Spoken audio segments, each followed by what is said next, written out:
Nos últimos 12 meses, as ações da CBA já caem mais de 70% e nesse vídeo eu vou te falar se a gente acha que vale ou não a pena investir nas ações da CBA. Então fica aí que é logo depois da vinheta. Oi pessoal, tudo bem? Eu sou o Caio, analista aqui da equipe do GA Invest, e se você é novo por aqui, não esquece de se inscrever no canal para não perder os nossos próximos vídeos e também deixa o like aí para ajudar a gente a chegar a mais investidores. Bom pessoal, e se você não conhece a CBA, é uma empresa realmente pouco falada no mercado, ela é uma small cap, né? Então acaba tendo pouco acompanhamento. Ela basicamente, como o nome diz, né, Companhia Brasileira de Alumínio, ela trabalha no setor de alumínio, né, sendo que ela é a única empresa no setor, no Brasil, a atuar de forma integrada em toda a cadeia de produção de alumínio, né? Então ela é uma empresa que trabalha de forma completamente ali verticalizada, desde a extração da bauxita, né, que é ali a matéria-prima para produzir o alumínio transformado lá no final da cadeia, né? Então ela está no setor de energia, no setor automotivo, no setor de utensílios, né? Basicamente tudo que vai alumínio acaba podendo ter aí algum produto feito pela CBA. E eles divulgaram o resultado do terceiro trimestre de 2023, mas o mercado não recebeu muito bem, as ações chegaram a cair uns 10% ali após a divulgação do resultado, basicamente porque devido ali à queda no preço da commodity do alumínio, né, a CBA, né, teve uma queda muito forte ali nas vendas, né, no EBITDA, em toda a parte operacional do resultado, e também teve uma queda de volume que, junto com a queda do preço ali médio do alumínio, né, fez com que a empresa tivesse prejuízo, né, um prejuízo de 263 milhões versus um lucro de 100 milhões no mesmo período do ano passado. Então, pessoal, nesse vídeo aqui a gente quer passar para vocês os três principais motivos pelos quais a gente não é muito otimista com a tese de CBA pensando em longo prazo. Bom, e o primeiro motivo que deixa a gente um pouco com o pé atrás é justamente em relação à commodity do alumínio, né? A própria CBA e muitos analistas e investidores que gostam e investem na CBA tem um otimismo muito forte ali em relação à transição energética que a gente vai passar, né, no mundo todo. A gente está vendo aí a transição não só na produção de energia para a produção de energia mais limpa, mas também o consumo mais limpo, né? Então os carros que são a combustão, teoricamente, vão transicionar para carros elétricos, né? E toda essa transição se põe muita fé, né, de que isso vai aumentar bastante o consumo de alumínio, e o que realmente deve ser verdade. Então a própria CBA traz aqui uma pesquisa de mercado que mostra que a demanda por alumínio por conta da transição energética vai aumentar bastante até 2040. O problema é que essa demanda, né, atrelada a essa transição energética, quando a gente compara com o total da demanda de alumínio, vocês vão ver que ela é quase que imperceptível, né? Então quase que não aumenta tanto assim a demanda total de alumínio no longo prazo. Então, em 2022, a demanda global foi de 92 milhões de toneladas e vai chegar lá em 2050 com 140 milhões. Um crescimento aí bem modesto, né, já de uma commodity mais madura, de mais ou menos de 3,2% ao ano até 2050, né? O que não seria ruim, né? Inclusive, a Klabin, que está no setor de papel, também tem uma expectativa de um crescimento mais moderado, um crescimento mais maduro, né, de um crescimento próximo de 3%, que é quase que o PIB, o crescimento de PIB global. Então, esse não é o maior problema. O problema é que, diferente da Klabin, no setor de alumínio, a demanda vai acompanhar bastante um aumento na produção. Então, de acordo com a própria pesquisa aqui da Wood Mackenzie, que é a pesquisa que a CBA utiliza ali nos relatórios, nas apresentações dela, a demanda por alumínio vai crescer sim até 2040, mas se vocês olharem, que a demanda é essa linha amarela, né? Mas se vocês olharem, a capacidade produtiva vai acompanhar bastante a demanda, né? Então, quando a gente tem um produto que ele é mais demandado, produto commodity, quer que seja, que ele é mais demandado no mercado, a tendência é que o preço dele suba. Porém, se você tem mais daquilo no mercado, ou se você tem mais capacidade produtiva daquele produto, a tendência é que o preço dele caia. Então a gente não tem motivos, né, na minha visão, para crer que a gente vai ter um super boom ali do alumínio devido, né, decorrido a esse aumento de demanda, justamente porque vai entrar também na outra ponta uma capacidade produtiva maior, o que é diferente do caso da Klabin, como eu falei novamente. A Klabin a gente vai ter sim um aumento de demanda fraco, mas a perspectiva de aumento de produção de celulose no mundo todo, ela é bem baixa, né? Assim, são projetos que demoram assim, anos para fazer, 5, 6, 7, 8 anos, e tem tudo muito mapeado de que realmente não vai entrar capacidade demais excedente para fazer com que o preço da celulose caia. Diferente do que a gente vê aqui no alumínio, né? Tanto que se a gente pega aqui o preço da commodity nos últimos ciclos, né, a gente tem visto ali que desde 2006 até 2018, mais ou menos, 2020, né, trabalhou num ciclo de queda muito forte, justamente porque entrou uma capacidade excedente do maior produtor do mundo, que é a China. Então a China começou a produzir mais ali para o próprio consumo interno e também começou a exportar mais do que ela exportava no passado. Isso colocou alumínio demais no mercado, fazendo o preço cair. Mas se a gente olhar esse gráfico de 2000 até 2022, né, a própria CBA traz esse gráfico, vocês vão ver que o alumínio ele trabalha mais ou menos ali, em $2.000 até 3.000, né, mais ou menos nessa banda. Então não tem motivo para a gente acreditar, né, como a gente viu no petróleo, de que isso vai subir, né, que esse preço vai para $3.500, $4.000, $6.000 no futuro, porque a demanda vai aumentar.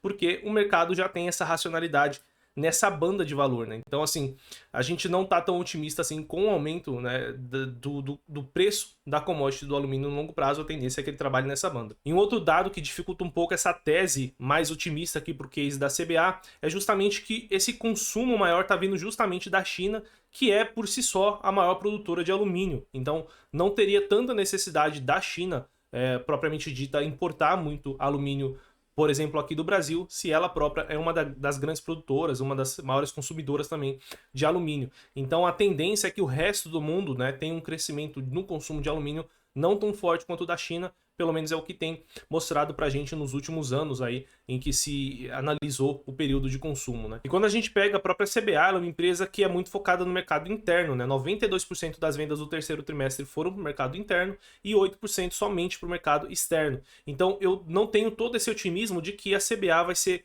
muito beneficiada por a transição energética, principalmente quando a gente fala de veículos elétricos, que está acontecendo de uma forma mais rápida, né, mais forte nos países envolvidos, né, na Europa, Estados Unidos e na China, né, principalmente na China. Então, a própria China, como sendo um grande player, deve se beneficiar mais do que a CBA, que pouco consegue exportar o seu produto daqui, né? E o meu palpite do porquê ela tem tão pouca participação de exportações ali no seu resultado é justamente porque ela está focada aqui no Brasil, né? Ela é uma empresa muito presente aqui no Brasil e o maior consumidor do mundo está literalmente do outro lado do mundo, que é a China. Então, quando a gente pega, por exemplo, o resultado da Vale, vocês vão ver que o custo de extração do minério da Vale é um dos menores do mundo, né? Chega ali perto de $25 antes da gente considerar o custo do frete para levar até a China. Quando a gente considera o custo do frete, sobe o preço ali o custo de extrair o minério da Vale para $58, né? Praticamente dobra. Então eu imagino que a CBA, ela também no futuro não vai nem conseguir, né,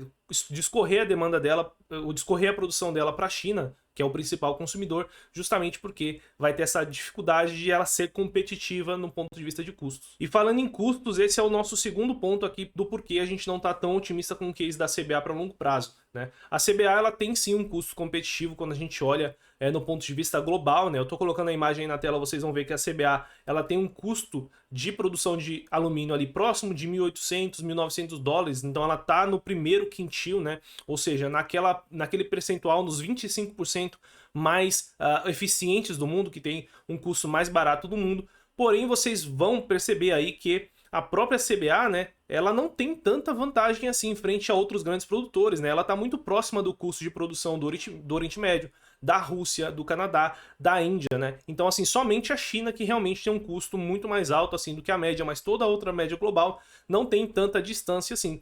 Então, quando a gente pega uma empresa de commodity, quer que seja, né, a gente gosta de investir naquelas empresas que realmente têm uma vantagem forte de custos, que aguente bastante desaforo, né? Um exemplo disso é a própria PetroRio, que a gente tem aqui no Brasil. Ela tem um custo de extração mais ou menos abaixo de $10, tá? Para não pegar aqui o último resultado que realmente foi muito forte, mas vamos colocar aqui próximo de $10. Quando a gente pega o custo de extração global de petróleo, ele fica próximo ali de $50, a média de extração. Então, realmente a PetroRio é uma empresa que tem essa vantagem, né? O preço do petróleo pode cair de 90, 80 para 50, 60, né, 40, 30, que a PetroRio vai continuar dando bons resultados, dando resultados mais fracos, é verdade, mas pelo menos não vai dar prejuízo, enquanto que a média global já vai estar ali sofrendo, a PetroRio vai sair na frente, vai conseguir vender, vai conseguir comprar concorrentes que eventualmente estiverem sofrendo. Então é esse tipo de empresa que a gente gosta quando a gente busca uma empresa de commodity, e aqui no Brasil tem bastante, mas a CBA ela não tem tanta vantagem assim. Inclusive, quando a gente pega os últimos 25 anos ali do preço do alumínio, né? Eu peguei o primeiro trimestre de 2023 da CBA, que foi o último trimestre que ela deu lucro, né? E peguei ali qual foi a média de negociação no preço do alumínio, e foi mais ou menos $2.400. Então, se a gente pegar todos os últimos 25 anos do preço do alumínio aqui que a gente tem histórico, né, vocês vão ver que ele passou de 2.400 dólares poucas vezes. Então, teoricamente, né, a CBA trabalharia ali no negativo, num momento muito ruim ali para a empresa, ou quase não dando lucro, em 50%, 60%, 70% do tempo de negociação dessa commodity. Então, realmente, ela não tem tanta vantagem assim na nossa visão do ponto de vista de custos. E o terceiro motivo pelo qual a gente não está tão otimista com a CBA é justamente a dívida dela, tá? A alavancagem da empresa. Ela trouxe agora no terceiro trimestre de 2023, né, o resultado atualizado com uma alavancagem de 9,7 vezes EBITDA, né, pelo seu total da sua dívida. É claro que esse EBITDA está bastante prejudicado por conta da queda dos volumes, por conta da queda do preço das commodities, até mesmo da queda do dólar. Então a gente tem que dar uma equilibrada aqui, mas mesmo ano passado, quando estavam com bons valores ali ainda da commodity, ela estava com uma alavancagem de 4 vezes. Então a gente pode imaginar que a CBA está trabalhando com uma alavancagem ali próxima de 4,5, 4 vezes, e pior do que isso, né, no momento que a commodity está mais baixa, que é o momento de agora, com um ciclo negativo. Então ela trabalha com 6 vezes, né, 5 vezes, 7 vezes, o que começa a ficar bem perigoso. Apesar disso, a empresa tem sim um alongamento de dívida, né, então até 2026 ela não deve ter nenhum grande problema, mas até lá o resultado financeiro vai comer toda a geração de caixa que a empresa tiver, né? Justamente porque ela tem bastante dívida ali e não está tendo tão bons resultados para conseguir compensar essa dívida. Vocês vão ver que do prejuízo que ela deu esse trimestre, 263 milhões, 274 milhões foi só de resultado financeiro líquido negativo, né? Ou seja, só de juros ali que ela está reconhecendo no seu balanço. Para tentar resolver um pouco isso, a CBA anunciou ali um aumento de capital de 206 milhões, que nossa visão não vai fazer tanta diferença assim no balanço da empresa e acaba diluindo os acionistas num dos piores momentos na história ali das cotações da empresa. Então você acaba sendo muito diluído a um preço muito baixo, né? Então as ações estão num preço baixo, então acaba tendo que emitir muito mais ação para poder captar ali esses 200 milhões que não devem fazer tanta diferença. Então, na nossa visão, pessoal, nessa parte de alavancagem e dívida, a CBA, se esse ciclo de alumínio, do preço do alumínio ficar baixo assim por mais um ano, por exemplo, ela vai começar a ter aí dificuldades, vai ter que começar a fazer mais emissões, vai ter que começar a captar mais dívida, os juros ainda não está baixando o suficiente no Brasil, então começa a ser perigoso uma empresa de commodity ter uma dívida do tamanho que a CBA tem hoje. Beleza, pessoal? Bom, esses foram os nossos 3 pontos aqui, mas você não precisa concordar. Pode escrever aí se você gosta da CBA para longo prazo, se você está comprando, se você acha que é uma oportunidade. Na nossa visão, a gente não acha que é uma empresa um pouco mais arriscada do que a média aqui dos investidores brasileiros provavelmente gostariam de ter, mas tem várias outras empresas de commodity que a gente gosta, e se você quiser conhecer quais estão aqui nas nossas carteiras, né, do GA, seja carteira alfa ou carteira de dividendos, é só você se tornar um assinante GA Pro. Nesse QR Code que está aqui em cima, você vai direto para um site que explica tudo sobre o que é ser um assinante, quais carteiras você tem acesso, tudo que vocês têm de acesso exclusivo no nosso site. É só entrar lá, são 7 dias para você testar, se você não gostar, é só cancelar. Beleza, pessoal? Bom, vou ficando por aqui, bons investimentos e até o próximo vídeo.